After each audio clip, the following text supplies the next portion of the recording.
Hello everyone and welcome back to my channel. It's Christina from Our Wood Home. In today's video I'm just going to be taking you along with me as I make some sourdough bread. I've already fed my starter and let it do its thing for a few hours. I typically keep it by the wood stove just because that's the warmest spot in our house, since we tend to keep our house pretty cold. I'm not going to be giving the exact recipe in this video because I've already done a video with the recipe, which I will link at the end of this video. But if you go to that one and read the recipe, you'll see that it does not call for milk, and yet I'm adding milk here. That's because I've just been doing a little bit of experimenting with an enriched dough, meaning adding some type of dairy and some type of fat to the dough just to help make it a little bit fluffier. So I didn't do the full quantity of milk to replace the water. I kind of did half and half, and that's been working pretty nicely so far. Since I got a new stand mixer for Christmas, I'm able to do more dough at once, which is really nice. So I'm doing a double batch here so that I can make 2 loaves at the same time. I did have a different stand mixer with a dough hook, but I just didn't really use it for bread because it seemed like it couldn't really handle it. So I would just mix up my bread dough by hand, but honestly that's kind of tiring, and I have a lot of pain in my hand for the last several months actually, and it just makes tasks like this difficult because bread dough is very difficult to knead by hand. So I'm very thankful for my new stand mixer that makes this process just so much easier. If anyone's curious, it is a KitchenAid stand mixer. I can't remember the size of the bowl, but it's the largest one that's not an industrial size.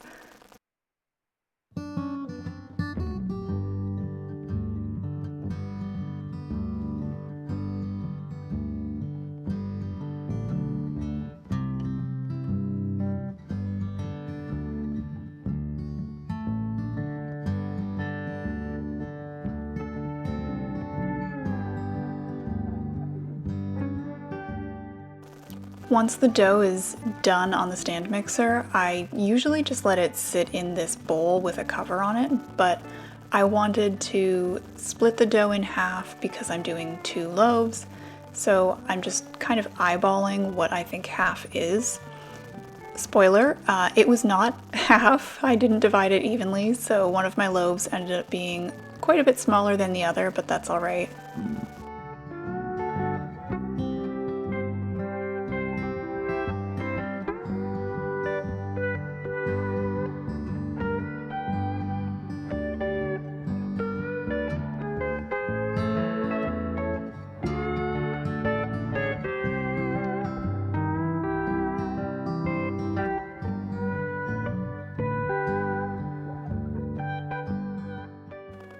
Once I get the dough in the bowls and they're covered with something breathable, I put it back by the wood stove because again, I need it to stay kind of warm, and that is a warm spot. After a few hours, when my dough is nice and puffy and springy, I'm going to turn it out and work it a little bit. I usually just dump the dough on the counter, but I hate cleaning up sticky dough mess from the counter, so my husband made me this wooden cutting board, which I've been using, and I love it. I did just put a towel underneath the cutting board because it kind of slides around since our countertops are a little bit slippery, so this has been working much better. I decided not to speed up or cut this section short because I thought some of you might be interested to see how I actually shape my loaves, or my dough balls, I guess, whatever you want to call them. I'm going to be putting one of them in a proofing basket and the other one's just going in a bowl. If I'm doing a round bread, I like to do it in the proofing basket because it leaves a nice little pattern from the indentations of the basket, and it just looks a little bit nicer. We call the round breads show bread because they're prettier looking. If I'm doing a sandwich bread loaf, I do that in my cast iron loaf pan to make it more sliceable and just better for sandwiches. So I will just put that dough in a bowl or something else besides the loaf pan for this second rise. I just don't like doing it in the loaf pan because it's cast iron and I'm kind of afraid it might leave some rust spots. I don't know. I could line it with parchment, but then it kind of leaves weird marks on the bread and I just don't like doing that, so this is my solution.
I don't know why I didn't film anything after this portion of the process, but what I do is put the dough balls in the second containers, in this case, just a baking dish and my proofing basket, and I put them back by the wood stove for a few more hours to do their second rise.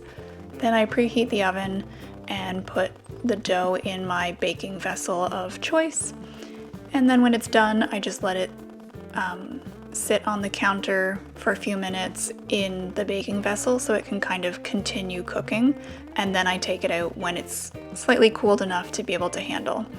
I didn't film any of that process. I don't know why.